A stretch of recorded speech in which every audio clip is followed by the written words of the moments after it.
भगवान कुकुर को सृष्टि कले एवं कहिले तुमे द्वार मुहरे ठिया होई आसुथिबा जाउथिबा लोकंक उपरे भुकिब। एथिपाई मु तुमको 20 वर्ष आयुष देउछि। किंतु कुकुर कहिला प्रभु केवल भुकिबा पई एते वर्ष मते केवल 10 वर्ष दरकार। द्वितीय दिन भगवान मांकड़ को सृष्टि कले एवं कहिले तुमे लोकंकर मनोरंजन करिवो, नाना प्रकार खेल देखाइबो एवं समस्तंकु हसाइबो। एथिपाई मु तुमको मध्य 20 वर्ष आयुष देउछि। मांकड़ कहिला 20 वर्ष जाए डियाकुदा कले तो मु मरिजिबि। प्रभु मते केवल 10 वर्ष दियंतु। तृतीय दिन भगवान गाई को सृष्टि कले एवं कहिले तुमे चासी सहित बिलरे परिश्रम करिवो एवं निजर अमृत भଳି क्षीर समस्तंकर पालन करिवो। एथिपाई मु तुमको 60 वर्ष आयुष देउछि।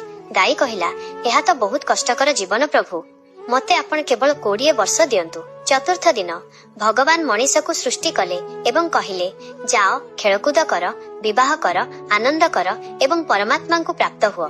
एथिपाई मु तुमको 20 वर्ष आयुष देउछि। परिणाम किंतु लोभी मनीष बाकी सबु पशु मानकर बळका आयुष मागिनेला। सेही वर्ष गुड़िक सहित सेही पशु मानकर समस्या मध्य मनीष पाखकु आसीगला। मनीषर जीवन चक्र प्रथम 20 वर्ष मनीष भली आनंदरे कटे, तापर 40 वर्ष गाई भली परिवार पई खटिबारे कटे, तापर 10 वर्ष मांकड़ भली नाती नातुणी को हसाइबारे कटे, शेष 10 वर्ष कुकुर भली द्वार पाखरे बसी रहिबारे कटे।